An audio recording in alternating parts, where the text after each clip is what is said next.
82 days na lang bago ang eleksyon 2025. Ang ilang tumatakbo sa pagkasenador patuloy ang pag-iikot sa iba't ibang lugar sa bansa bilang bahagi ng kanilang kampanya.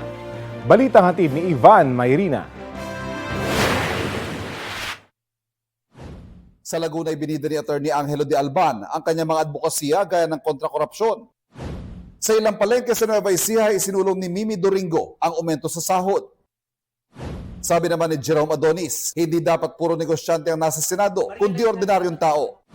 Ang pagkakaroon ng progresibo at makamasang transportasyon ang inilatag ni Modi Floranda. Nagpaalala sa Senador Bongo sa government workers at tiyakin bukas ang kanilang tanggapan sa mahihirap. Kasama ni Go sa Baguio City si Philip Salvador. Sa isang press conference, sinabi ni Ping Lacson na may kakulangan sa implementasyon ng mga umiiral na batas. Isinusulong ni Benhur Abalos ang teknolohiya sa pagsugpo ng krimen. Dapat daw ay may maparusahan sa usapin ng mataas sa presyo ay kay Makati Mayor Abby Binay. Ang ilang issue sa basic commodities at production consumption ang gustong solusyonan ni Manny Pacquiao. Para kay Tito Soto, dapat magtatag ng Presidential Drug Enforcement Authority. Ilang hakbang para sa pagpapaigting sa criminal justice system ang tinalakay ni Senador Francis Tolentino. Mahalaga para kay Congressman Erwin Tulfo ang pagkakaroon ng transparency ng mga opisyal ng gobyerno. Naisamang tugunan ni Congresswoman Camille Villar ang mga isyu ng food inflation at traffic.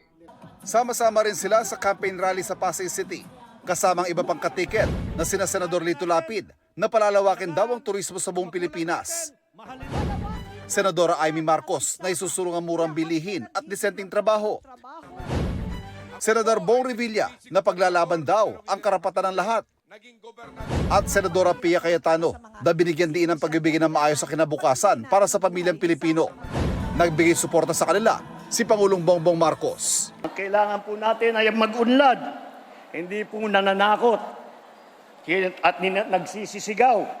At ang kailangan po natin ay solusyon, hindi po ang mga maiinit at maanghang na salita na wala namang kinalaman at wala namang kabuluhan.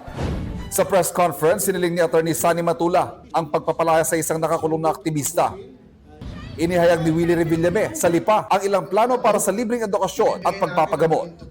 Sinabi ni Marval Buena na hahanap siya ng solusyon sa epekto ng tumataas sa presyo ng petrolyo. Layo ni Leandro Verceles na magbigay ng world-class edukasyon sa mga kabataan. Isinusulong ni Ernesto Arellano ang pantay-pantay na oportunidad para sa bawat mamamayan. Sa Cabuyao, Laguna, iginit ni Ariel Querubin na dapat labanan ng korupsyon. Sa isang universidad sa Cagayan de Oro, idiniin ni Bam Aquino ang kahalagahan ng free college law. Patuloy namin sinusundan ang kampanya ng mga tumatakbong senador sa eleksyon 2025. Ivan Mayrina nagbabalita para sa GMA Integrated News.